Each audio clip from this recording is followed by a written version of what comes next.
Hey everyone, welcome to Meaningful Monday. I'm so excited that our guest today, his name is Matthew Embrey-McClain, and he is a shamanic happiness coach here in the Reno, Nevada area. And yes, so welcome. I'm so glad that you're here with us. Thank you so much. I just am so honored that you chose to interview me and bring me to more audiences and for us to connect. We've had an amazing time. So just talking prior to this, I love it. I love it. Yay. Awesome. So that being said, some people may not know anything about, shamanism, know anything about compassionate, mindful meditation, what coaching looks like, what a guide looks like. Can you explain a little bit about what it is that you do? Yeah. So my big background is with compassionate mindful meditation, and I've known that I've been a shaman for a long time. So going into proper training, learning all about what that is, has helped me to understand how to empower others so that they can have experiences in their life that is authentic to them and so other people don't try to experience other people's experiences. I know that's kind of a mouthful, but a lot of times we go through life and we are banking on trying to emulate somebody else and trying to follow their path. And we're all here for our specific reasons. So when it comes to working with me, my compassionate mindful meditation background really has helped me to understand how to transform the mind on the scientific basis. So neuroplasticity is a thing, and that's what I utilize a lot, and that's generally why we meditate. A little hint for everybody who's watching too, in case you aren't aware, we're meditating 24/7. People may not be understanding of that, but coming to a coach that helps you to integrate more meditation can help you be more conscious of your practice. And the biggest thing about that is, what we think about, we bring about. So on the shamanic aspect of this, there are a lot of things that we don't get to see that take place in our world. And the shamanic aspect of it is really bringing, let's say, heart wisdom, earth wisdom, back into the forefront of our culture, of the world around us. Every single earth-based, ancient culture on the planet has some type of shamanic heritage to them. They use the land and they use synchronicity for the connections to the land and the earth, and understanding that we're all in this giant organism together. So understanding the different levels of reality and how you can take things from the actual physical, what we're experiencing on the physical, and then you can understand oh, what I went through also has a mythic aspect to it too. It also has some emotional aspect to it too. It also has some spiritual aspect to it too. So shamanic training really helps to incorporate a big balance of that. And the interesting thing about shamanism is that there's so many different facets. So they're from every different part of the world. The origins might be slightly different, but they all kind of come into the same space. And I guess an easy way to understand how some of the shamanicness has come into culture, it's actually influenced every religion on the planet. And I'm not talking from a religious standpoint, I'm just talking from what we see, what we think, it's all just based in reality here, and based in our experiences. And so that is very valid for us. So within religion, that is there for everybody's individual purpose, of course. But a long time ago, there's something called Bon Buddhism. And this is actually a very shamanic way of having Buddhism. It's actually not studied very much, because when migrations from the Indian area moved up into Nepal and into Tibet, they melded their traditions and their beliefs, and Bon Buddhism became no more. But Bon Buddhism is based on animism and honoring life, understanding how we fit in the world. And once it integrated with those other cultures, it created Buddhism as we know today. And so interesting that that happened. And so Buddhism as we know today is actually found also in every single religion. And Buddhism to me is not really a religion. And many people will also say that too. It's more of just a way of being. There's no hierarchy really in the shamanic path. We're all equals. And so to get us to that same equal path again is mainly the shamanic base. So in Buddhism, we can understand that just through practice, but really, like I said, I'm not religious in that way. I don't practice Buddhism. I am far from Buddhist as far as, not harming certain things. I have a garden, and I have a very big garden, and when pests come in, there's things you have to do about that. And so even though I do practice as many intercroppings, and I try to get it so that pests can't find the plants, and so they just get confused and they leave, or they're just not habitable there. That's the compassionate way to do it. But at the same time, you might need to go in and do other things so that your efforts are more prosperous than what they would like. So I'm not a Buddhist in that nature. But my heart does completely align with compassion. And that has always been the forefront for me. So hopefully that was a good answer to your question, a very long expounded one. Obviously you can tell that I love to talk, and I will expound and possibly go on some tangents. So, that's just me.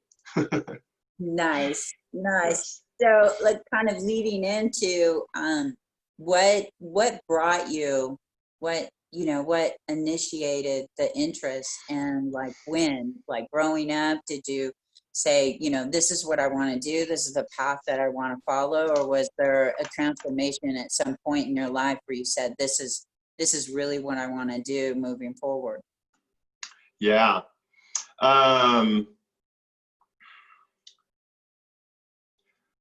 Much like many people in the world, I felt out of place. And my uniqueness in the times in which I was discovering my uniqueness, it didn't feel as a gift. But one of the underlying features from that has always been this sense of overwhelming compassion for some reason. And also when I see greatness happen in the world, when I see people striving beyond themselves, when I see a diminishment of suffering, so to speak, when I see people being complete, and when I see them letting go of their mediocrity, when I see a person's true nature, almost every single time I cry. And it just moves me like every single cell of my body. And so when I see greatness in the world, that inspires me. And so my mission is to bring that out, is to say your uniqueness is extremely valuable, and without it the world would not be where it is. And most of us actually are not expressing our uniqueness, so the world isn't where it could be, right? We always have these aspirations to create a better world, and if more of us were a little more comfortable, or let's say less comfortable with mediocrity, because mediocrity is extremely comfortable, but expansion, growth, change don't live on the same block. They don't even have the same zip code as that mediocrity does. Once we realize that, and we understand that, yeah, my inspirations from within, my heartfelt inspirations are meaningful to the world, and it creates depth and experience and connection and warmth and solutions. It creates solutions that are beyond limited perspective. The limited perspective to me comes from us trying to emulate somebody else's experience. When we go beyond somebody else's experience, we get to have a little bit more understanding with ourselves. And the proficiency with that takes time, but being able to understand that your motivations, your heartfelt, authentic motivations that drive your spirit. And by spirit, I mean, that's what makes you happy. That's what creates joy in your life, enthusiasm. That's what gets you up in the morning. Those kinds of things. When you're full of spirit, you are a blessing to the world, and everybody around you knows it. They notice that you're standing taller. They notice your eyes glow. People probably are like, wow, what happened to you? You're so amazing. Or it's just so cool when you walk into a room, right? All of those little things. I wish that for everybody. So when I've seen people, especially, you know, when we're connected and close to people that do rise above their limitations, that's wonder for me. That's where I want to be. And so I spent a long time understanding how people work, how our brains work, what creates certain scenarios, how all of the differences of our lives are meaningful. Also, I've expanded and learned about, you know, what the shadow really is, what is the fight and flight here for, and what really happens when true self-expression hits the world. That creates magic, and that creates it creates a manifested world of different possibilities. So that is my goal, is no matter where you are, if you feel like you are an expanded person, there's always more to do. You're never stuck in the same pattern. You're always going to be growing. And so I hope to alleviate people of that suffering, to think that you're stagnant. And I also do this just to see the world be more connected. We need so much more connection in this world. We need more love. We need more of us. We need more truth. And you can see it everywhere. Where there is a lack of connection, there is suffering. And so that is the biggest goal for me, is just to be able to provide my life experiences, my work, my study, and my unique understanding of compassion and expansion to those who come to me. And so it's very easy to get a hold of me. But yeah, to anybody that feels like they want to work with me, then, you know, the saying is like, here's your sign while you're watching a video. So, you know, like, if you haven't understood what that means, it means like right now, kind of a thing. You're watching this for a reason. We're talking for a reason. You know, this interview will go out and affect many people's lives, regardless of how it would be. And one of the things I help and facilitate world peace meditations as well. Within that space, if the only thing that happens is maybe, let's say, around the proximity of where we're doing it, if the only thing that happens is that road rage is diminished, we've done our job.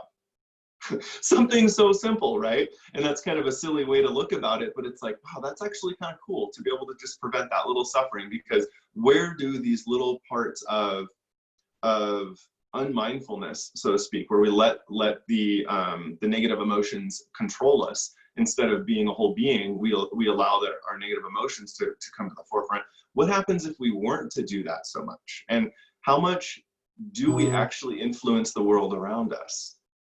And it's guaranteed that when we come into, it's shown, there's a lot of studies that show when our thoughts come into resonance, it creates reality ripples, and those things they change the world. So just doing a simple world peace meditation, regardless of why you're called to one, it will have an impact within your community, maybe just your neighbors, maybe your family, maybe your whole block, your city, who knows, but it could just have a small change.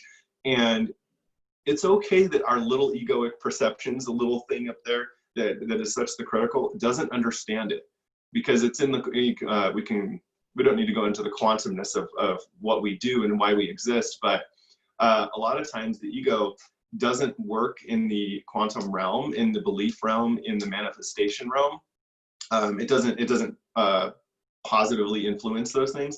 And so when we're able to just step outside of that and say, yes, I'm participating, I'm showing up, I'm allowing my heart to come forward, I'm allowing my true, authentic self to be contributed to the world, your world changes. And it may happen just within your friends or your family or your block or beyond that. You know, it could happen even in with elected officials. I mean, there's so many things that could happen. It could happen with the environment. That's a huge thing, and is these huge issues in the world that one person cannot tackle. It requires a tribe. It requires a village to raise this being of appropriate cultivation, let's say, appropriate usage. Let's just say for our agriculture across the world. It requires us to take this this organism, so to speak, this being. And it requires a village of us to be able to come together and help, I don't want to say control it, but to help bring it into the being in which it can most benefit us and be sustainable, right? And for all of the organisms that are there. We did a sacred space opening and we did a prayer, and my favorite part of my sacred space opening is when we honor the earth. And that goes, and I'll just repeat it here, and it's to Pachamama, our Mother Earth. We've gathered here for the healing and empowerment of all of your people. All of the standing people, the stone people, the two-legged, the four-legged, the finned, the furred, the winged ones, the cutie crawlers, and all of the invisible ones. We've come to heal the imbalance. We've come to bring more love. And so just in that one saying, we understand that we're not in this alone. And so to expand ourselves outside of that and to understand that we are part of this organism is extremely important. And unless we are expressing our unique being, we are actually disengaging from that organism in that way. Yeah, that's a really great. So there were a couple things that really popped out to me when you were talking. And one is that when you recognize, when you see somebody who's really tapped into their light, it shows up. It really shows up. When you were talking, I'm like, that's one of the things that really drew me to you, along with, you know, just the whole, in your title, a happiness, you know what I mean? Really tapping in to that, because that's like that's the magical world question. What is it going to take for us to truly experience happiness? And the things that you're talking about, and especially in tapping into the oneness of being interconnected with all living beings, and that includes plants, and that includes, you know, water, and really tapping into that. I know, and since things have changed for me in my study and dedication of moving forward in my life, really paying attention to the messages that nature has to offer. And I know when I was doing my, 9-to-5 grind job, you know, a busy, driving, working, you know, facilitating meetings, you know, marketing, doing just bam, and living in that particular, I call it my past life, living in that past life. I was so disconnected. I mean, the one thing that I could really tap into, and I remember doing this when I would have to drive to other cities to work, and I'd be on these long drives, is I would look at the environment around me, but there was this desire of, oh, you know, I wish I was in that mountain right now. Or, you know, being able to at least tap into the sky long enough to embrace that, to go, wow, those clouds look beautiful, or look at the sun that's setting. But my everyday mundane life took precedence over my ability to tap into nature. And I know that that's been a great transformation for me in my current life. So those are, yeah, that you talked about, that I'm like, yes. Yes, no, I love what you just said. And that does go to the true experience of, like, a lot of us think that we may be having a different life ahead of us, right? There's something greater beyond where we think we are. And one of the things that we get to do is really understand, is that true, or are we lacking in spirit? And by that, like when we're longing for those hills and whatnot, what's stopping you from getting to that space? And when we understand the things that are outside of alignment with our spirit, then we can do the things to correct those things. But we have so many people on this planet too. So I don't want everybody to go up and say, oh, I'm not supposed to work here, right? The thing is, let's modify it. What you're doing, how you're doing it, what your daily life habits are. And if really there's no way to bring the alignment back together, back to Aini. Aini is just balance. It's kind of harmony, balance. Bring it back to that center. If there's no way to create Aini within your life so that you can go and experience those things, then it is time to change up some stuff, right? But in this moment, maybe this is a current life assignment for you that is meant to bring you future growth, right? Maybe there are lessons here that you're here to learn within this one life assignment that you have. And then understand that, oh, there are things out there. Or do I feel stuck? If I feel stuck, then I'm outside of I'm outside of alignment. And to understand that, oh, wow, let's free you from that belief.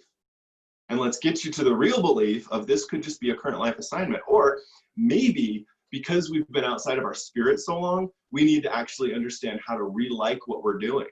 Maybe we've gone too far down a certain road and it's just created a whole bunch of unhealthy affinities, let's say, unhealthy habits or whatever. And let's just correct those things and get you back to the center.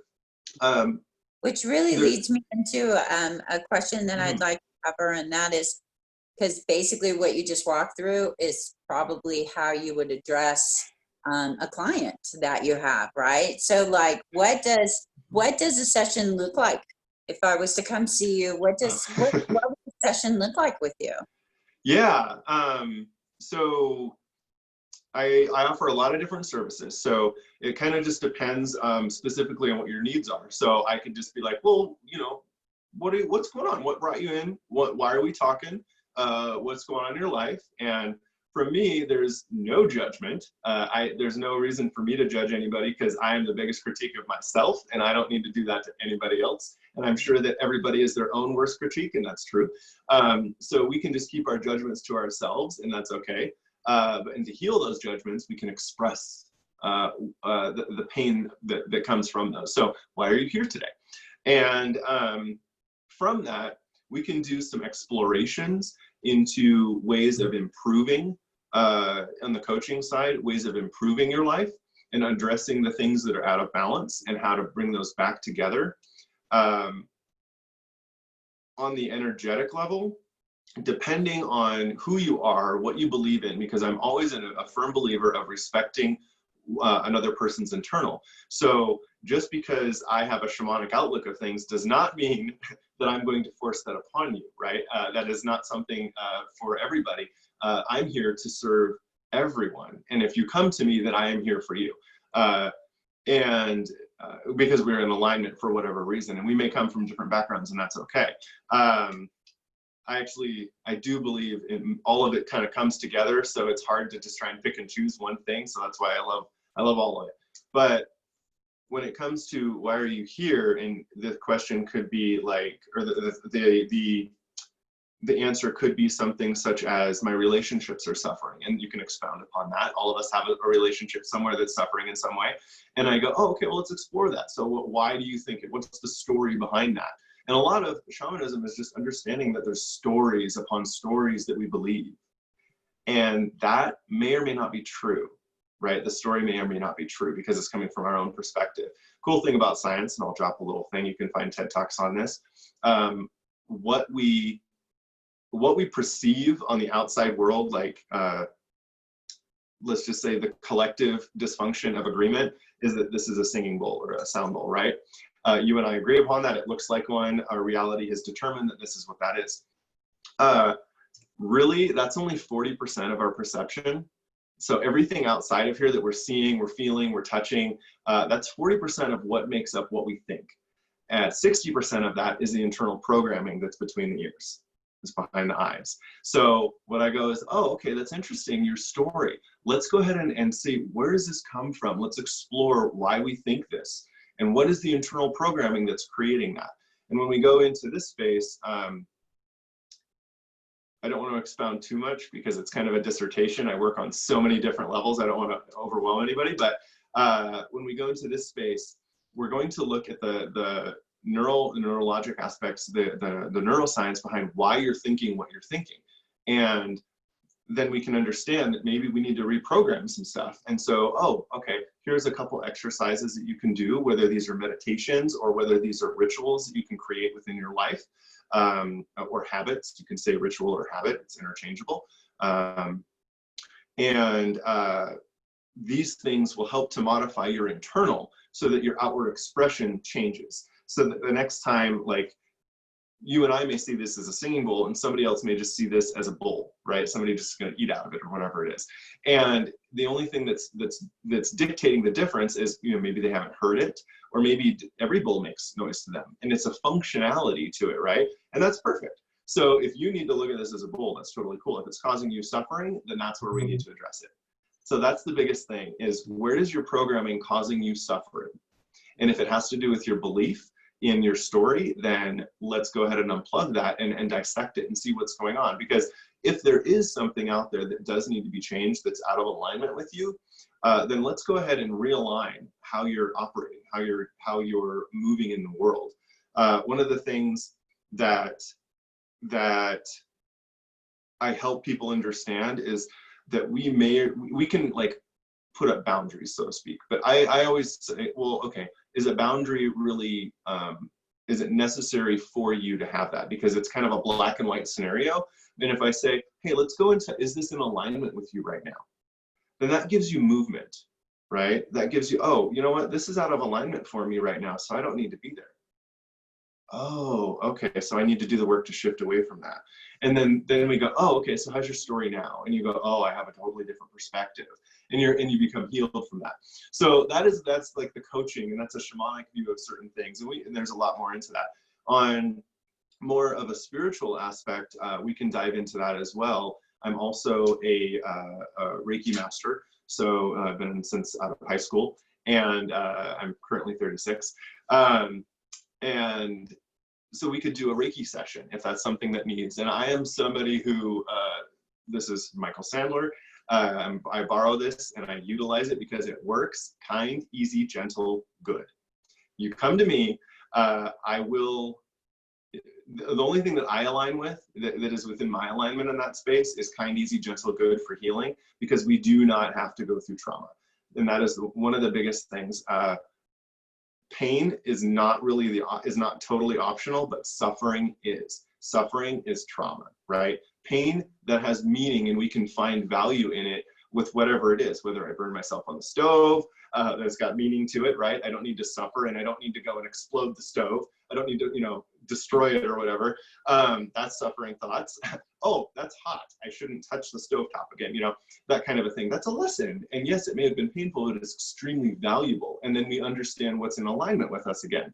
So a lot of the Reiki that I will do is to help whatever transition you're going through become kind, easy, gentle, good. And I always ask people, invoke that mantra. If there's nothing else, invoke that mantra. From this interview, that I just say that because so many of us want this awakening to happen like that. And some of the awakening journeys that we go through require time. They require us to understand the depth of where we are and where we've been. And if we ignore those things, or we try to devalue them and think that all of those experiences are worth recognizing within 24-hour period, that's a lot of suffering that can happen. And you can, you know, there's a lot of spiritual awakenings that happen. There's a huge thing in the spiritual community that, oh, a spiritual awakening looks like this. And that is somewhat true if you prescribe to that you have to suffer through it. And that would be a belief. And so I would ask, oh, let's go ahead and, you know, I would say, let's go ahead and untangle that for a sec. Why do you think you have to suffer through your awakening? So I am here to be a kind, easy, gentle, good awakener, if that's the case. On the other aspect, working with me, that can involve, on the shamanic side, spirit release. It can do cord removals. We can do past life regressions. There's a myriad of things that we can do. We can work with power animals. We can work with your guides. We can work with higher purpose. We can work in the Akashic. There are a lot of things that I do in that space. So with that, it's almost endless in a lot of fashions. I don't prescribe to being a counselor, so I'm not going to be here and say, like, I'm not going to be with the DSM. I'm not going to be like, oh, you have this affliction, or like, let's work through this kind of a thing. That's not my goal. That's not something I'm proficient in, nor am I supposed to be. I'm a shamanic happiness coach. So I'm here to help you find what is the true happiness of your experience. And it's that your happiness is not my happiness, right? We have two different happinesses, and that's perfectly okay. And so to awaken your happiness, however that looks, might require a lot of different things. And if you're open to it, then let's explore the spirits, and let's explore how you have certain affinities for certain things. Let's explore your past life if that's really necessary for you. But let's also explore your future life, because that's ahead of you, right? That hasn't been brought into your consciousness at this moment. So yeah, that's what it looks like. It's very expanding. Some outcomes, really awesome. And it kind of shows you about like continuous work as well.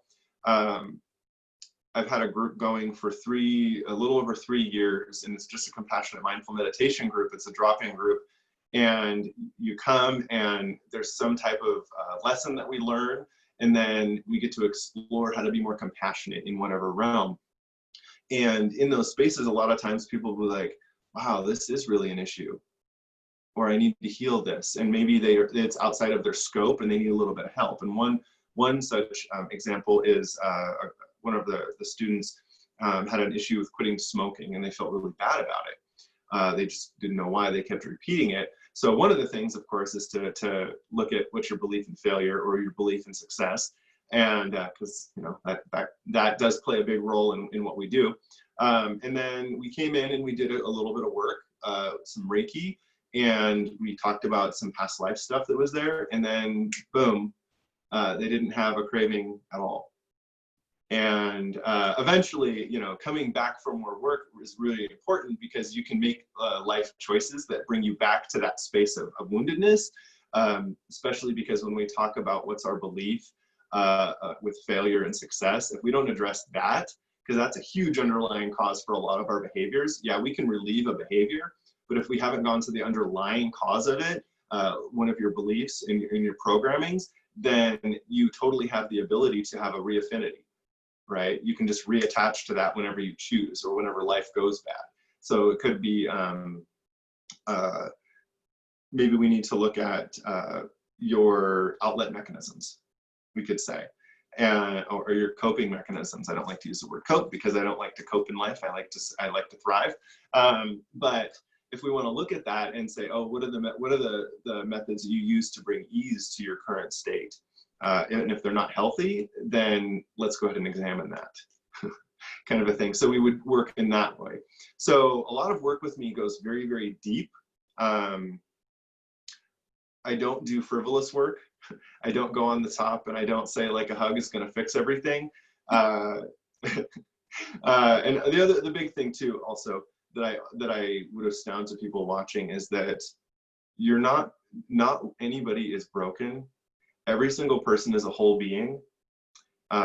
Everything that you're existing for and doing and being right now is exactly where you're supposed to be, because that's where you are.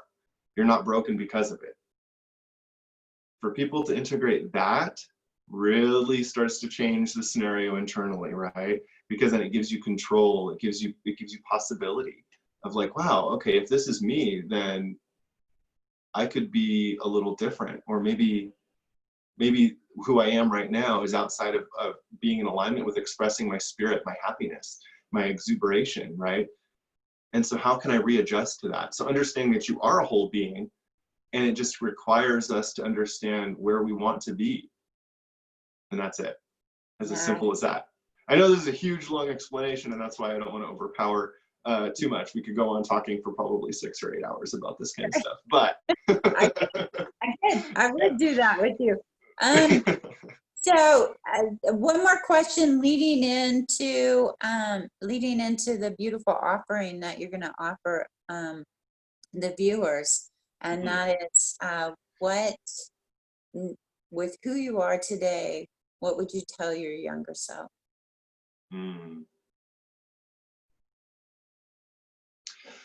That's a big one. And when asking that question really brings in a lot of it allows me anyway to explore what, like, the reality of what would I tell my younger self, because of the beliefs that I have that we're whole beings and that we're not broken. the only thing that I could tell my younger self would be, you are in abundance. And to explore that and what it really means. But in that same aspect, I fully honor my journey.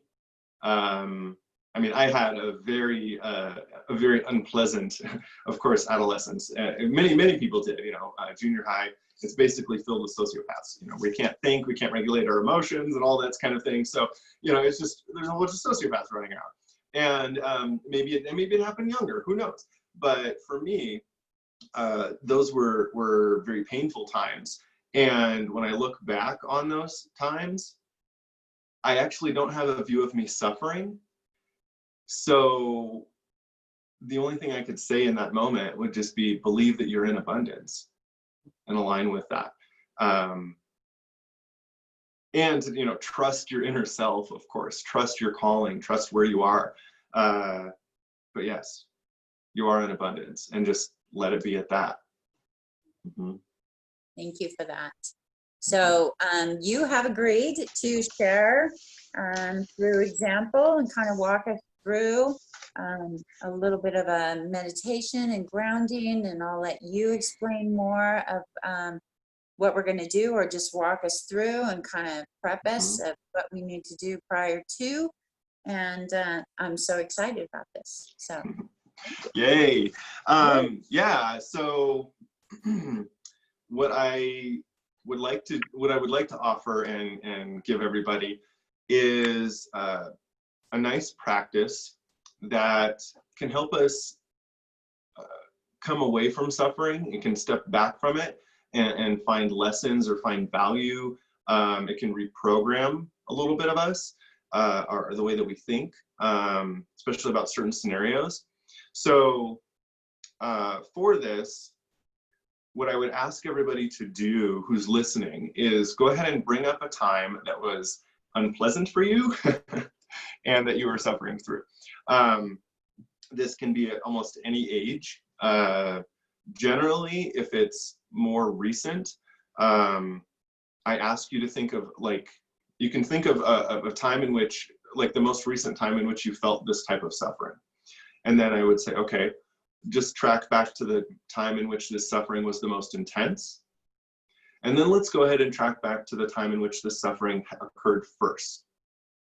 And that's where we want to go, is the first time. So in that space, I would ask you to bring that up. If you don't have something solid, go ahead and pause, take 30 seconds or whatever, and find that space. And then go ahead and join back with us. But what we're going to do is go ahead and do a grounding meditation, and that's just going to help clear away any energies that are not for our greatest and highest good at this moment, that are outside influences. And then we're going to go ahead and do like meditative healing, so to speak, with that space, okay? And I'm going to play a little bit of a drum beat behind on my end. Hopefully it comes through well on your end. We did a little bit of a test, so hopefully it does. If for future, if anybody wants to do this type of exercise, it's really good to have something that is in the relation of a heartbeat. So that's why drumming is really good for journeying. You can also use flutes. You can use nature sounds, but it's really good if you have the drum beat or the heartbeat going, the da-dum, da-dum, da-dum, something of that nature, right? And it doesn't have to be that fast, of course, just something that gives a nice rhythm to it, okay? For this grounding meditation, the cool thing about meditation, and this is for anybody who's watching it and is like, oh, meditation, I don't subscribe to this yet. Meditation, in my opinion, is all about us listening to messages, and then praying or doing invocations of anything is all about speaking to a higher power or something of that nature, or an equal power, or something that's beyond us. And so when you meditate, all you're doing is listening to the answers.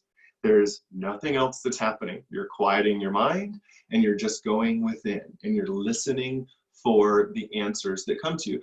And the number one way to understand, there are other ways, but one of the best ways that I have found to understand when something is coming from a place of lack or ego is when it's harsh. When we're self-critical, or we hear like, you shouldn't have done that kind of a thing in a very negative way, that's our ego coming through, and that's not our heart space.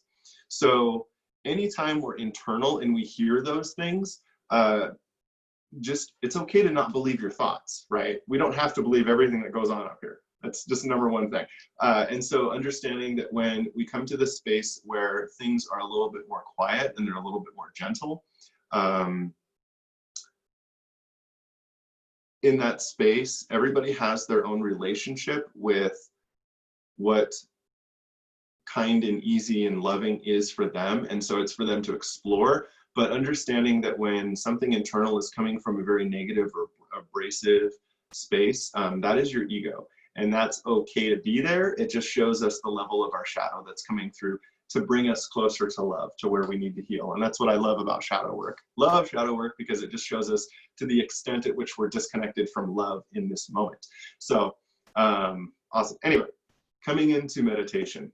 So I'm going to guide you through a grounding meditation with some visuals, and then we're going to go into the journey portion of this. We're going to go a little bit into a slight bit into the Akashic, just a little bit. And the only reason is to get us a better connection from where the original suffering happened, and to allow that connection to be strong, so that the healing that we're giving, the heartfeltness that we're giving out, goes through that connection and actually changes the programming that we got at that very first time.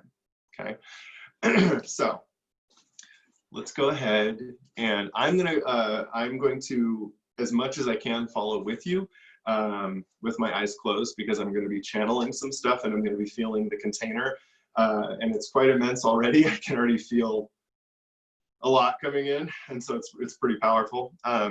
So without further ado, let me go ahead and start this. In case anybody wants, I'm just using, I want to give credit to the YouTube channel that I'm using for this drumming, and it is called Pure Shamanic Drumming Journey Deep Trance Meditation. Okay, it's nice, got a little fire going, it's pretty cool. Let's go ahead and position that appropriately. Okay, is that good on your end? Can you hear that okay? Good, perfect, okay. So let us go ahead and come to eyes closed. When meditating, we just want to go ahead and reduce any outward stimulus, that a majority of the outward stimulus that we would have visual. And one way to do that is just to close our eyes. It's okay to hear things. It's okay to be in relation to what we're touching, and you'll understand. It's just going to fall away anyway. So coming to eyes closed, let's go ahead and begin to breathe through the nose. And we're just concentrating at the breath that's coming in through the very tip of our nose, just right here. And just feel the physical sensations of it, of the air coming in through the nose, tracking down your throat into your lungs, expanding your lungs, and then coming back out.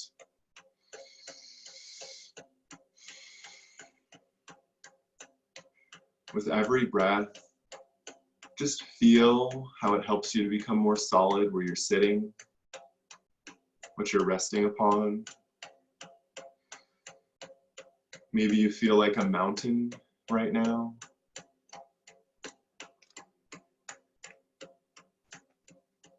And it's okay to have the visualization that you are a mountain, if this helps you.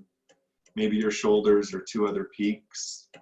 Your clothing is like the trees, and we can just imagine the air around us swirling and moving, and then going up around our nose, and it's filling this mountain, filling the lungs of this mountain, and then coming back out.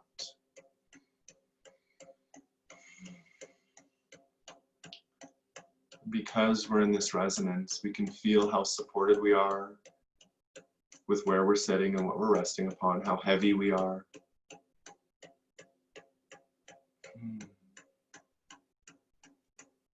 Just feeling into the breath.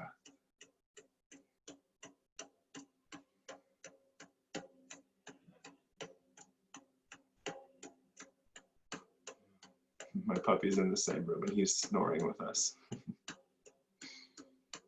So as we're breathing, let's go ahead and just continue to focus our awareness on those physical sensations of breath. So as we breathe in, we can feel now our chest and shoulders rising and falling. The breath helps create this movement.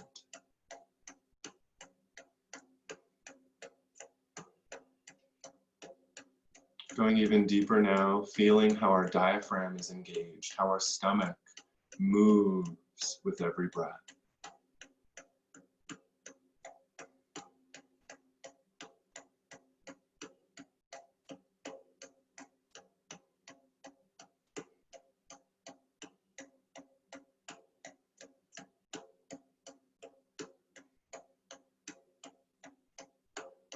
Noticing now that even your legs, your arms, your hands, every part of you moves ever so slightly with every inhale and every exhale.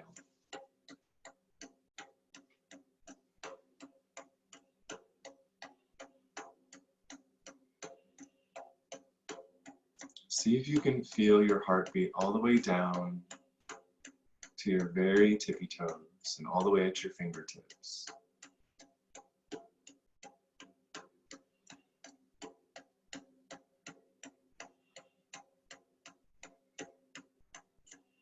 Expanding our awareness even further, let us go ahead and relax, allowing any chore lists of the day to just leave our space. Now let's go ahead and visualize in our mind's eye a beautiful, loving, and relaxing white light that just shines from above the top of our heads.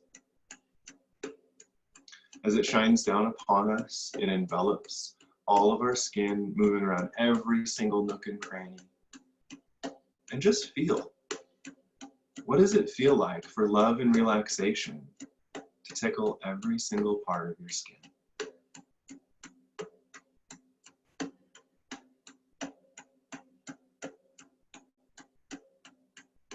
Bringing presence to all parts of your body.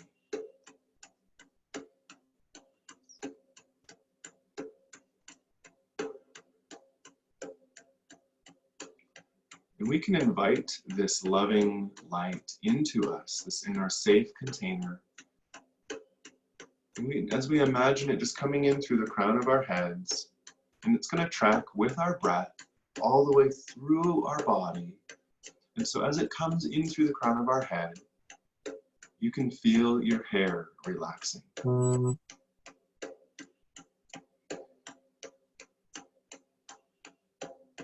You can feel your brow unfurl and lose tension. Your temples relax and your mind becomes at ease. As this moves down to your cheeks, it asks that you relax your jaw and your cheeks.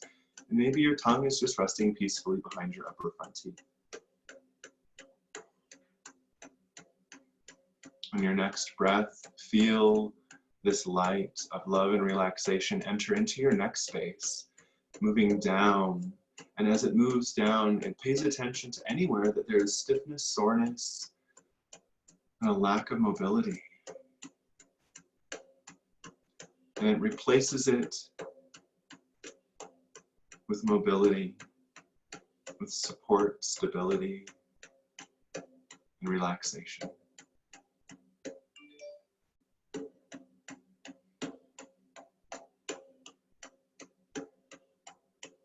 On your next breath, this light moves down into your shoulder space, where it asks that all of the muscles of your body just hang on your skeleton, just as if they were clothing on a clothing hanger.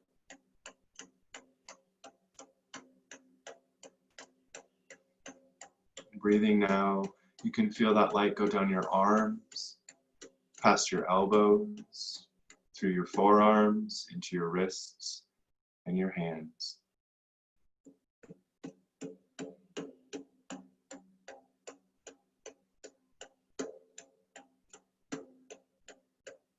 On your next breath, this light enters into your chest space, where it helps you to exchange oxygen a little bit better, allowing your breathing to become effortless. And you may notice that your heart rate calms and relaxes. And as this light enters into your upper back, around your shoulder blades, you can just feel any knots or tension abating, leaving your space, helping you so that you're sitting a little bit more beneficial, a little bit more comfortable. And on your next breath, this light moves down past your diaphragm into your lower abdomen.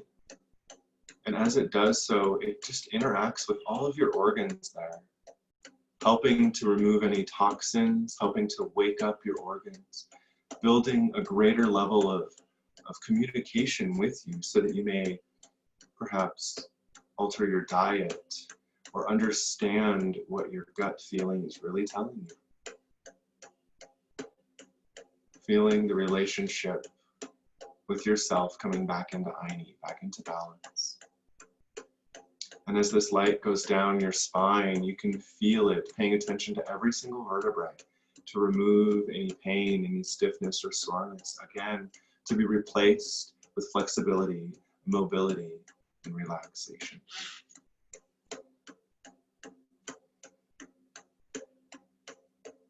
On your next breath, as this light enters into your pelvic space, feel as it helps you realign with how you're walking and how you're moving through the world, which directions you're taking, and it supports you in all of the perfect right actions.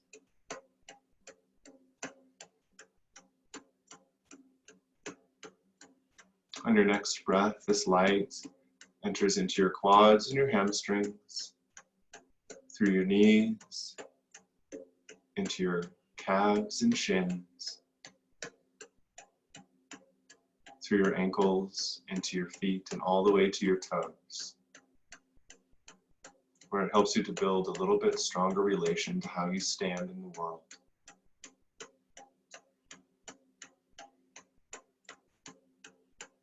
And again, let's see if we can feel our heartbeat all the way at our tippy toes and at our fingertips.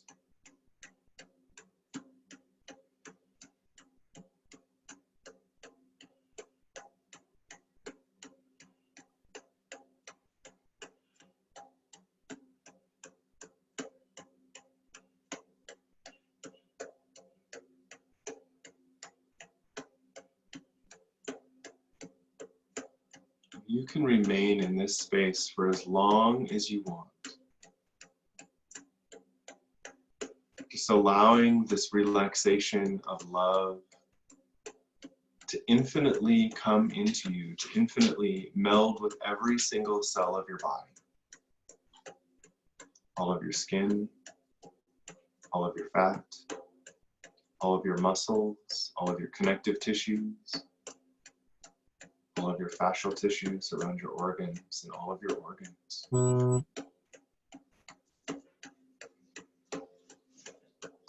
All of your nerves, all of your veins, all of your blood, all of your bones. This loving and relaxing white light completely melds within you in an infinite way. And in this space, still tracking with your breath, we may realize some things that are out of alignment with us that we no longer need to hold on to.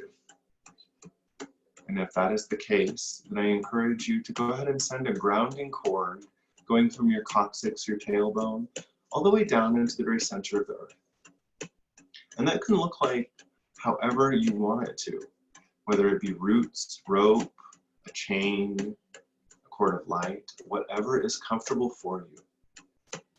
But allow that establishment of connection to go from you all the way to the very center of the earth. And notice whatever is not serving you in this moment that wishes to be released, you can allow it to go. Maybe you're seeing colors that indicate what you can release. Maybe you're having emotions, or you're hearing certain things that can be released. You're having a picture of a scene, whatever it would be. Still tracking with your breath. It's okay to release it because this infinite love and relaxation is bolstering you into a higher state of consciousness, a higher state of being, a higher state of presence in this world. And with ease, grace, kindness, and goodness, it's allowing you to be free of what no longer serves you.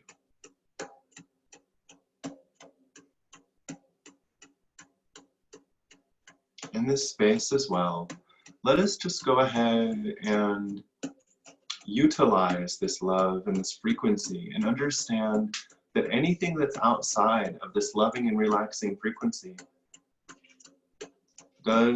stays outside of our presence. Anything that wishes to come in that does not have this benevolent and altruistic intent is just deflected. So we know we have no need to worry about it. We're completely safe, we're completely secure, and we're completely grounded. And so to go even deeper into this perception level, let us go ahead and come to the very bottom of our breath, breathing all the way out, and then breathing in again for 1, 2, 3, and 4. And then out, 3, 2, and 1. In, 2, 3, and 4. Out, 3, 2, and 1. In, 2, 3, and 4. Out, 3, 2, and 1.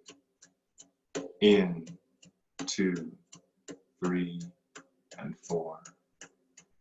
Out, 3, 2, and 1. Go ahead and stay with that same count, or one that is a little bit more comfortable to you. And let's go ahead and just examine, keeping track of where we've been so we understand where we can go from here. And let's just look at a couple things to bring perspective. How has our physicalness been the last week or so? Have we been eating appropriate foods? Have we been getting enough exercise?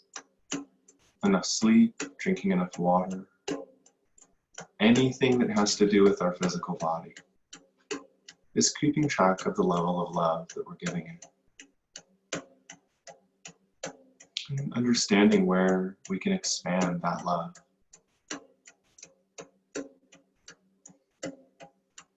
I encourage you to spend as much time as is comfortable for you in this moment to be in that space. And if you're ready to move on, let's go ahead and expand our awareness to our emotional state. How have your emotions been for the last week or so?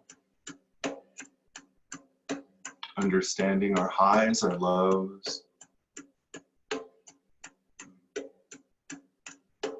Completely examining where we can bring more love to our emotions. Do we need to bring in more compassion for ourselves? Do we need to spend time because we're ignoring some of our emotions? Whatever comes up does need a home, and we can provide that container.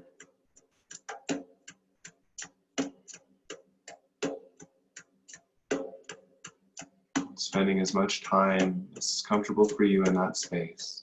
And when you're ready, moving on to examining how our mental state has been for the last week or so. And in this space, it's how we're talking to ourselves, how we're treating our actions, the judgments, or the uplifting, the rewards, the compliments that we have for ourselves. Understanding how your internal dialogue is for you.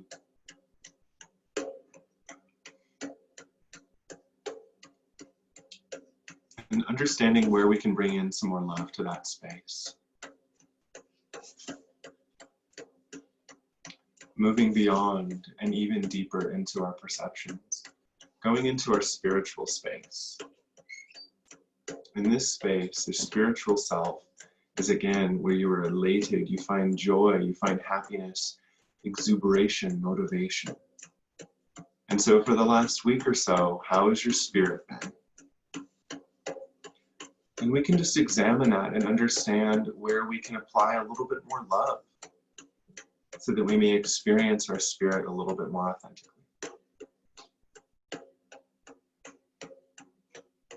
And I ask that you be in that space for as long as is comfortable for you.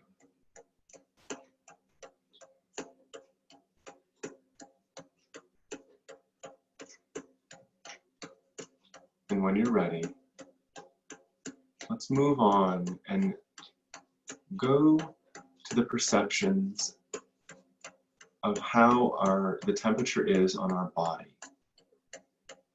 Going even deeper now. What is the temperature around you on your body from the crown of your head all the way down to your tippy toes? Noticing that in every single space it's perfect. We're not in hypothermia, and we're not passing out from heat, so we're perfect in this moment. And just understanding that you may feel temperature differently across your body, but every single expression of it is perfect in this moment.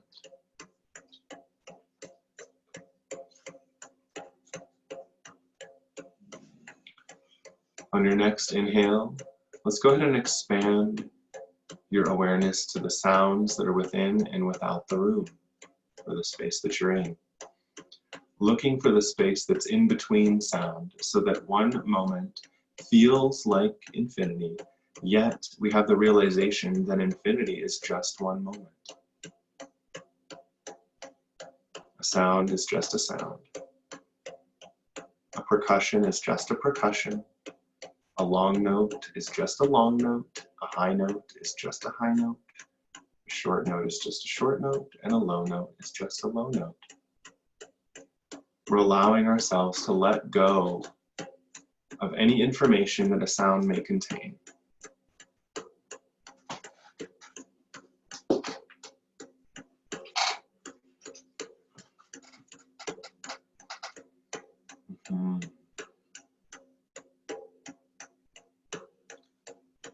And in this space, in your mind's eye, let's go ahead and journey now. Viewing yourself in a sanctuary, a sacred place for you. Whatever this looks like is perfect. It is safe, it is comfortable. You might see your guides. You might see some past influences for you, some future influences. Perhaps there's nature around. And so in this safe sanctuary that is completely unique and perfect for you, notice a door appear, an archway door.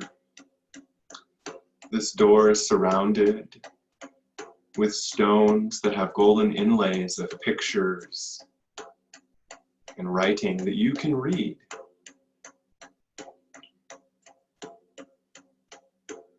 And as you intend for this door to open, you can notice that the door just naturally does. It follows your exact expression.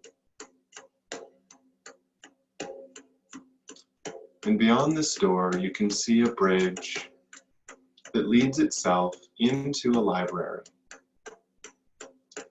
This library looks as it will to you, but you can see the rows and rows of books, of tomes, of compendiums, of experiences that you have held. One of those experiences right now is asking for your attention.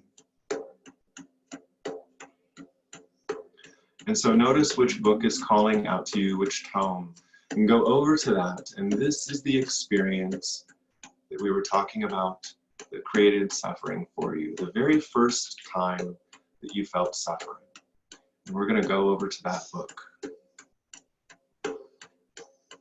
We're going to sit upon a table, or maybe go cross-legged and put that book in our lap, opening up to the pages in which we have an identification with the suffering of that experience, of that moment. Now, the best thing to do in this moment is just to witness what is in these pages, how that story is being retold to you, how you are viewing this story. And so you can see yourself in that space again, going through the exact same trial, but you're watching it as if it's a TV screen. So you're not there again. You're just viewing it from a higher perspective. You can witness the senses of anguish, the suffering that you see, what your face may look like, the expressions of your body, all of those things, and all of the players within that scenario as well. All of their expressions, whatever may be. And as we come into this space of healing, we can use a mantra to help heal this space, to help heal the suffering from it.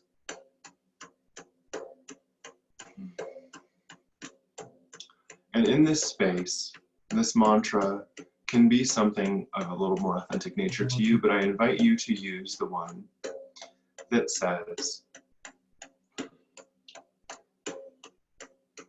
"May I be well, may I be happy. In this moment, I am perfect. I am in abundance, and I am comfortable." Again, may I be well, may I be happy. I am outside of suffering. We're going to change it. It's being asked to change in this moment. This moment is outside of suffering, and I am in abundance, and I am comfortable.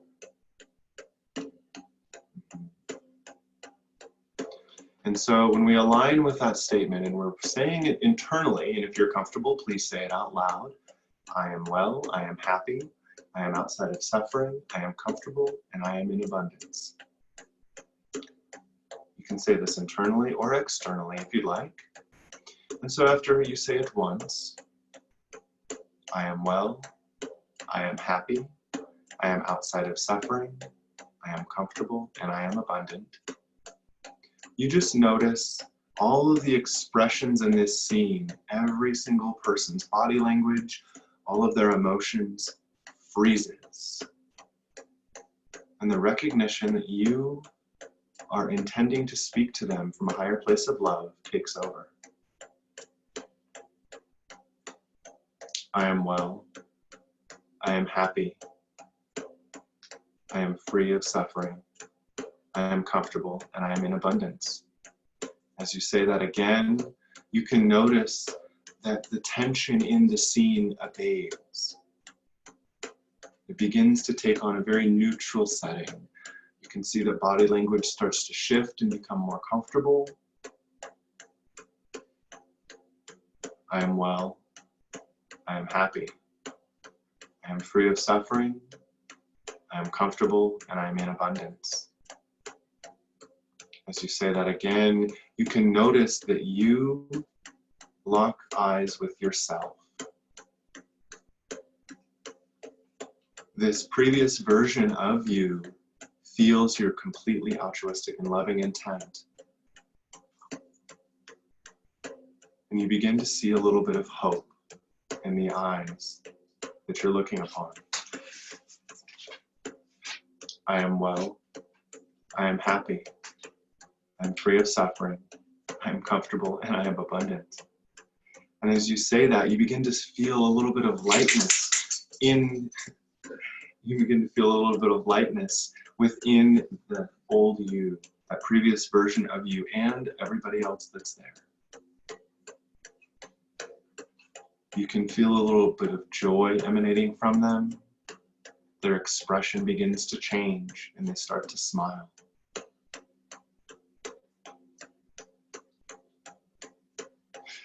I am well. I am happy. I am free of suffering. I am comfortable and I am abundant. And as you say that for the last time, you can feel it from the depths of your soul rise up and come through the healing powers that you possess. Coming back into perfect balance and Aini. You looking upon that scene now, and everybody there looks different. They're smiling. They're still going about the same actions, but it just looks ridiculous now. It looks just so funny because everybody there is doing well. Everybody there is happy.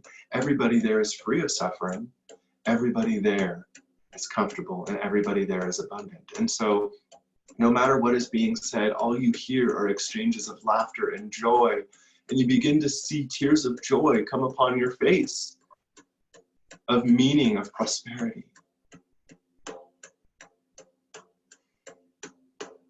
And the truth of that story is revealed to you. And with loving embrace, the previous version of you asks you for a hug, to fully embrace the truth of what you're learning and where your path is leading, outside of the space of suffering and into the space of meaning, of quality, and intention.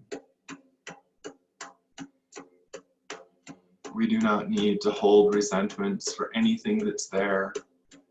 And so we may be free of all of those things. And by embracing the younger version of you, by giving yourself even a hug right now, you can just feel that previous version of you in between your arms. And you can feel the release of any suffering, and it just abates. Because right now you are filled with that infinitely dense, loving and relaxing white light. And now you invite that white light to become infinitely dense within this previous version of you. Watch it as it takes over all of your being in that state.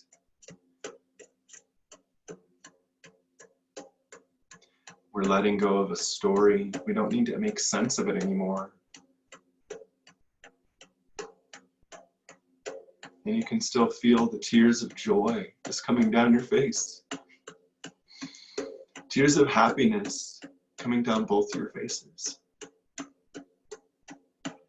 And as you disengage from your embrace, you allow the previous version of you to go back into this tome, into this book, where it no longer resonates for you to look at it. There's no indication anymore. And so you close this book, you roll up your tome, whatever it would be. You go and you place it back on the shelf within this library.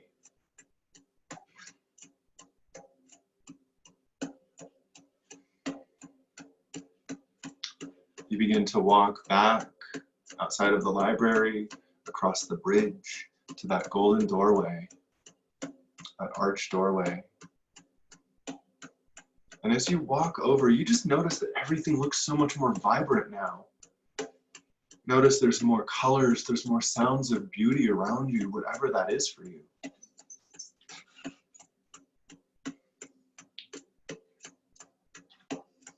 You go back into your safe space, you close that door,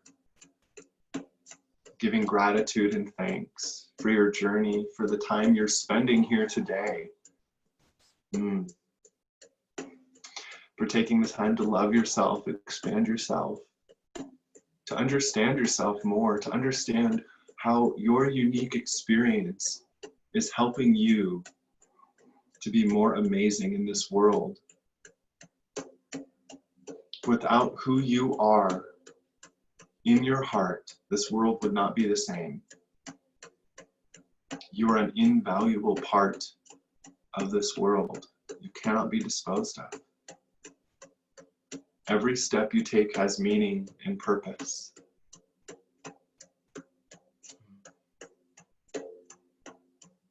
So as you resonate once again with your breath, you can watch your sanctuary space just kind of dissipate away. If you feel like being there for longer, please do. But we can allow that to dissipate away as we become more in relation with our breath and the body sensations of breath. And I'm going to ask you to go ahead and come to the bottom of your breath, breathing all the way out, and then breathing in for 1, 2, 3, and 4, and then out, 3, 2, and 1. In, 2, 3, and 4, out, 3, 2, and 1. In, 2, 3, and 4, out, 3, 2, and 1. In, 2, 3, and 4, out, 3, 2, and 1. Becoming more resonant with how supported you are with where you're sitting, what you're resting upon.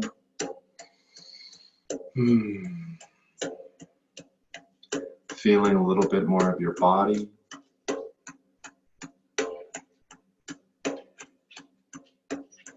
Allowing yourself to come back into the space, hearing sound again at your own comfortable, perfect pace. Go ahead and open your eyes and come back into the space. Oh. Yes.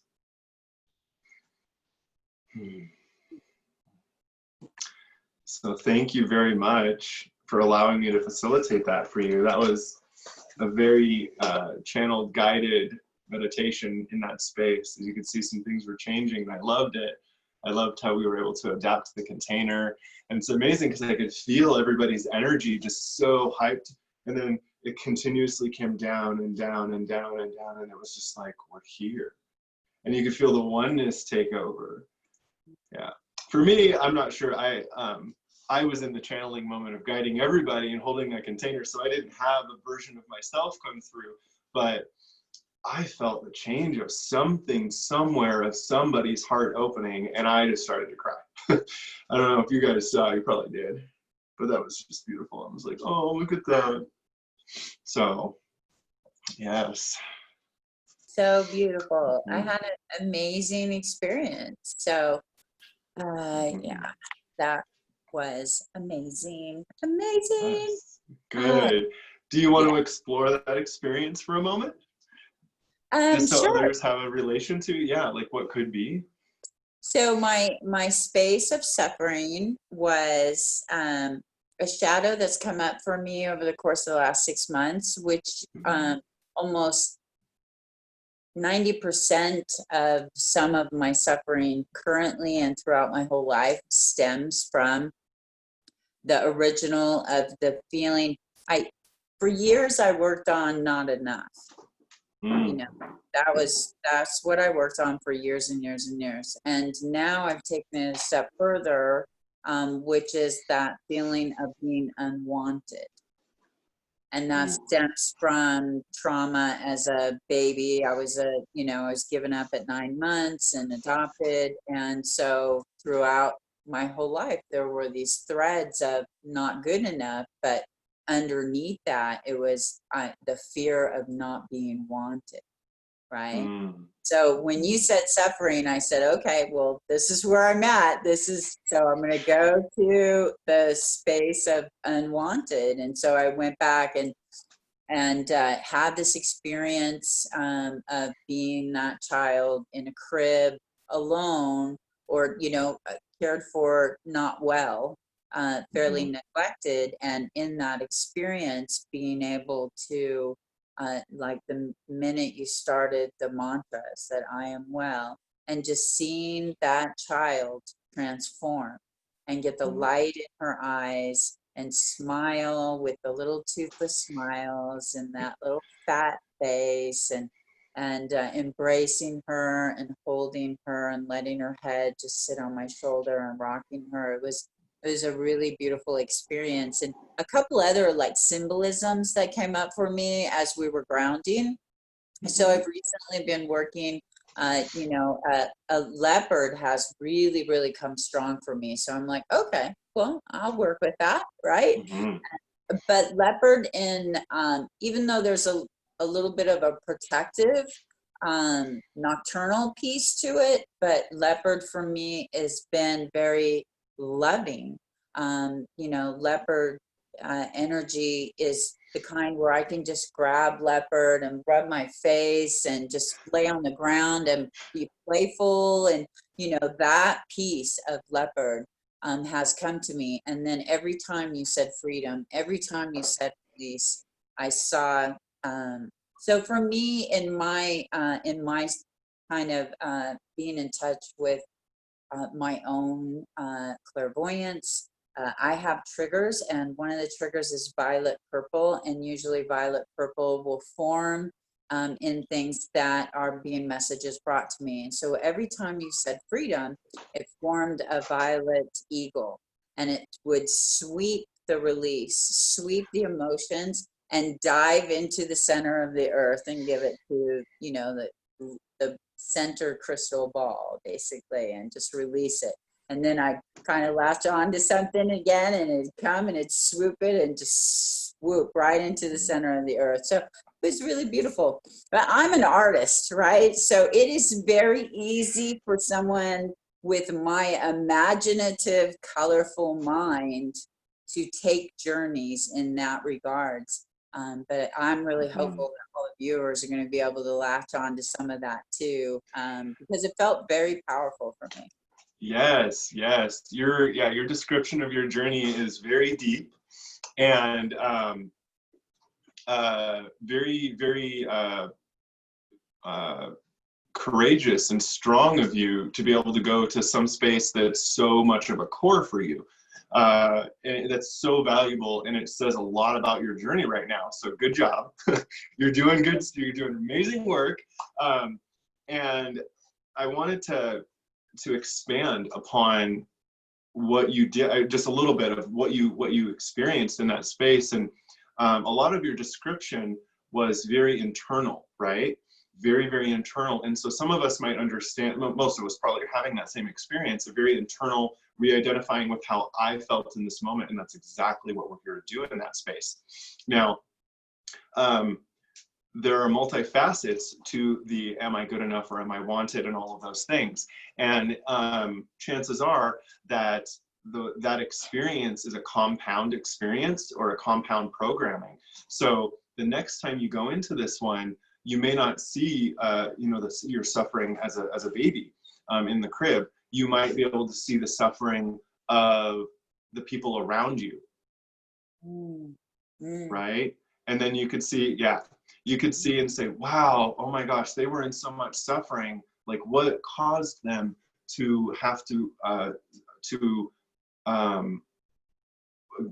give my part of themselves to somebody else or to the adoption? You know, what caused this to happen? What suffering were they going through? And then you can repeat this exact same thing for them, so that your story around them, maybe there's resentment or maybe something else, that can be healed in that space. So there's so many facets to what we're doing, and that's why doing more work and understanding, like, wow, this is like an onion, like, you know, like Shrek says, there's so many layers, and we just got to uncover all of these things. And so whenever we get to that space to go, you know, I am going to go and do that again, so that I can free myself of my resentments or my perception of those people in the beginning of my life, right? Because that also has an effect for us now.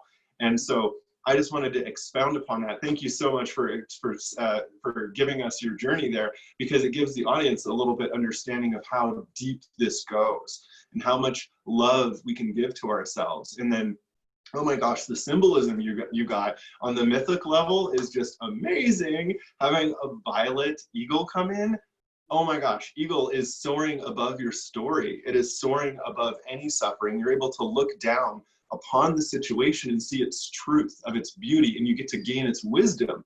And so to be in that violet space, you have a resonance with that. And I would just going with the resonance of how violet is like a connection to our higher self in a way. It's our opening to the collective consciousness, perhaps, and if you want to go into that space. But that shows you that you're altering things not just within your past, but you're altering things within your future, because you're connecting into this collective consciousness. And so you're doing collective consciousness work as well. So you expanded quite a bit in just that little short time. Right. And I loved it. Like, just hearing your story, it made me cry. I was like, oh, I'm crying again. It's just so beautiful. So thank you for sharing your story. In the interview, I just love it. So beautiful. Thank you. Yes, Mhm. thank you. You know, when you were talking, you know, kind of tying in with everything that we've done so far, and just, you know, why are we, right? Which is Mhm. in the title, like, why are we? And taking that journey and being able to say, yeah, doing the interpersonal healing, and then doing the, you know, the people that are involved. So, you know, when I think of doing that journey again and going back and nurturing and loving my mother, and having the compassion for her experience, and then even taking it a step further and going to her mother and father, right? Her teachers, right? That taught her that. You could just go ad infinitum, right? I really go on and on and on, because there's just so much influence that influenced her decisions, and then, you know, where her teachings were, and then the wounded, you know, grandparents and great grandparents, and, you know, the story goes on. So being able to embrace the fact that we do have the power now to do the healing, not only from the past, but like you said, that higher consciousness of looking forward and being able to be free from that, and how I can heal my children and grandchildren's lives by, you know, moving forward Mhm. without that trauma passing on down to the lineage of my own. Yes, and I love how you basically gave a small dissertation on what it's like to experience, to have another person's experience, right? We may have generational experiences within us right now that aren't in alignment with who we need to be or who we're being, right? And so maybe an experience that I'm having, or a thought pattern, or a belief, or something came from generations that don't serve me right now, right? Whatever that is. And why did those patterns come up for them? Why do they have those beliefs? And you can explore, as you said, ad infinitum, to be in that space of, wow, there are so many stories that I'm believing right now, and be like, wow, I'm just going to get back to my own experience right now and make up my own mind about where I want to be, about what foots I want to, how I want to walk upon the earth. And within that, it allows us to let go of the generational pain. And we can even see, there's a lot of studies that show that epigenetics happen in a way where the environment dictates future generations, right? And so just knowing that kind of piece of information that you just expounded upon goes, oh my gosh, I'm experiencing this belief because 3 generations ago, XYZ happened, right? And then you go, oh, I'm going to go ahead and actually heal. I'm going to send some love and healing to them as well. And so what you actually do in turn, by doing the work that you're doing, is healing like the origin points of this. And so you could say, like, if we're going back to our great grandparents, if you heal something within them or send them some healing, then all of a sudden, whatever experiences that the great grandparents brought on to the grandparents, and then to the mother, and then to you, it stops. And then your grandparents heal, and so does your mother, because you're healing that belief, right? You're healing that suffering all the way through. So that's the power of doing these little exercises right now. And you will probably see, guaranteed, you will see a change in family environments when we do these things. You'll see, you know, your relationships around you, and it's subtle. And I purposefully have the container like this because, again, kind, easy, gentle, good. That is a huge thing to understand, that every single step we take, we can go really, really slow. Pata y pata, little tiny steps, right? We don't need to make these huge steps and try and jump over a gorge, because then we might have a healing crisis and we might, you know, fall into the gorge or something like that. We have to figure out how to climb and build a rope and climb ourselves out of it. We don't need to do that anymore. We are in a different time, a different space. We are far more enlightened than other beings, than other consciousnesses have been.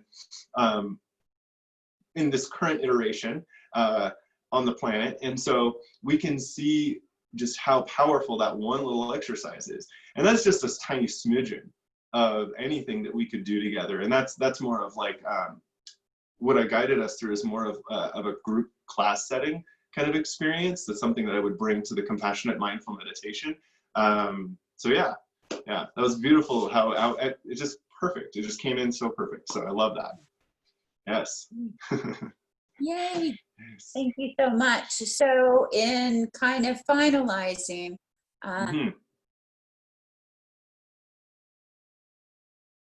Oh, we lost some sound for a sec. Oh, hold on. I think we lost sound on your end. Uh-oh. I will have all your contact information. Sorry about that. I got a call that came in. It messes with us. Hold on, So, we lost sound again. I'm just gonna. yeah, Sorry so about I this. know what I have for you is the World Peace Meditation. You regularly hold the compassionate mindful meditations. I know that you're regularly doing that. You have your private practice that you do for coaching and Reiki and shamanic healings. And maybe that's not how we should word it, but and what else? There is Sure. one more thing. Oh, you had a masculine workshop that you are in the process of putting together. So for for all the details on that, I will add that in the comments below and ways to get in touch with you. And if anybody has any questions, can they just email you, or if I add that information in there, or message you on Facebook? Yeah, you'll be able to just message me on my website. You'll be able to find me on Facebook, Shamanic Happiness Coach, Matthew Embrey-McClain, Shamanic Happiness Coach. It's like I love having the biggest name that I know of. My full name is Matthew Christopher Embrey-McClain. It's huge. My mom and dad were never married, so I appreciated having that expounded last name. And my kids, sorry kids, but you're gonna have 3 last names. So I just love doing that too, and sticking it to when I got my first license, my name didn't fit on my license. So I just enjoy that kind of like conundrum that's created. It just brings funny to life. But anyway, so you can find me generally just typing in my full name and then Shamanic Happiness Coach. And through there you can Facebook me. I'm pretty active on Facebook. I'm also active on the other ones now. I generally like to not expound myself into so much social media, but I do have a presence there. And what else?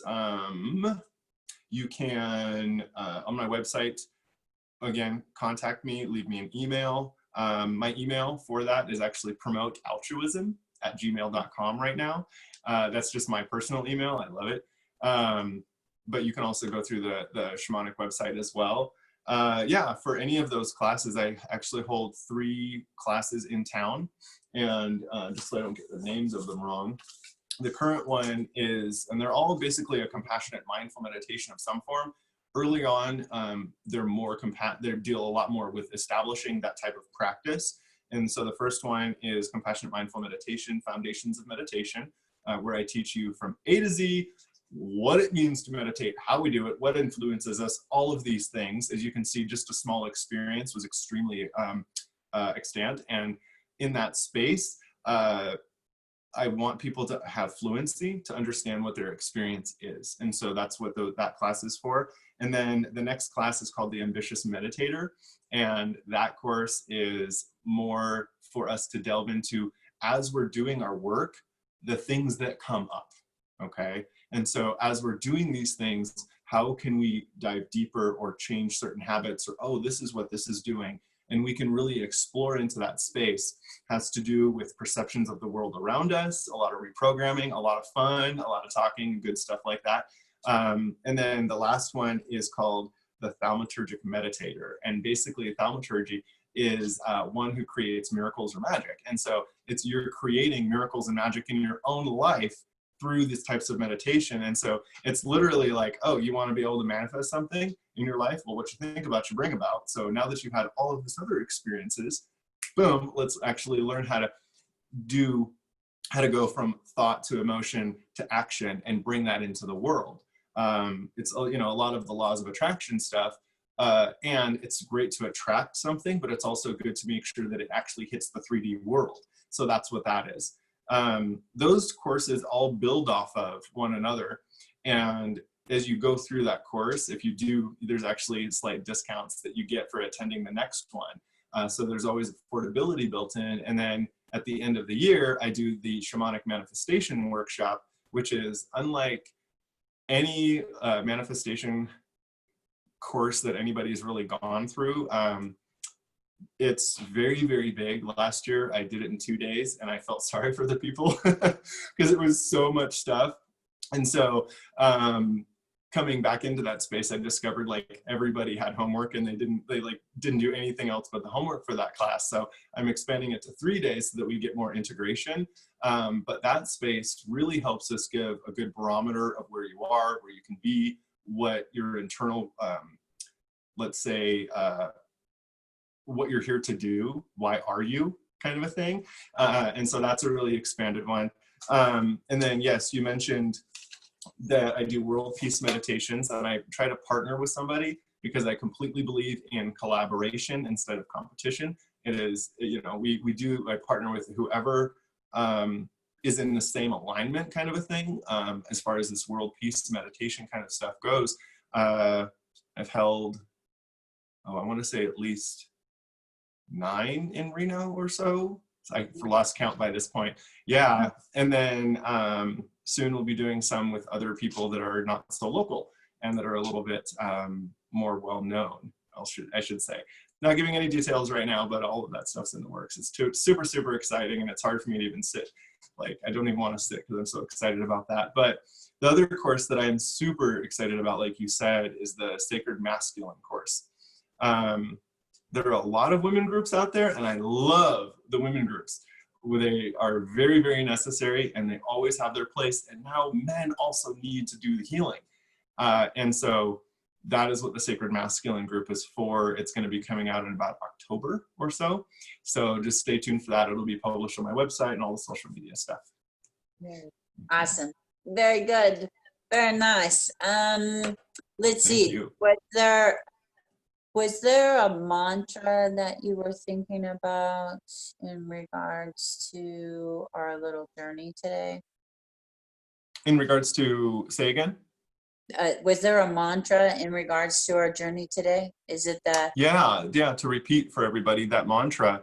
Let me rechannel. I am well, I am happy, I am free of suffering, I am comfortable, and I am abundant. Nice. Yay. Yes, and you can really, the cool thing about mantras when you do like these I am too, by the way, is one of the most powerful things you can ever say, especially internally.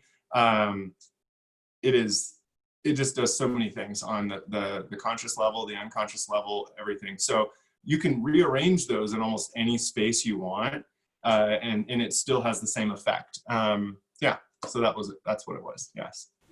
Very nice. Very nice. And let's see, my final question for you today, Matthew, is what is your favorite quote and why? Okay. My favorite quote is, it's actually, be the change you wish to see in the world. And it is unattributed. A lot of people think it's from Gandhi. They have no proof technically of that as far as I've been able to research, but yeah, be the change that you want to see in the world. And I remember gaining that quote probably in elementary school, I want to say, like long time ago, and it stuck with me ever since. And I think that if you are the change that you want to see because you're shining your spirit, the world around you has no choice but to change. Especially when you become such an immovable force and you are surrounded with that authenticity of your heart, of your expression and all that stuff. So very, very powerful in that space. Yeah, it's an I am statement as well, in that way. So yeah, it's very powerful. Nice. Well, thank you so much for taking time for us. And Your explanations were wonderful, diving deeper into some different ways. And for people that maybe don't know anything about what it is that you do, I think your explanations were awesome. Oh,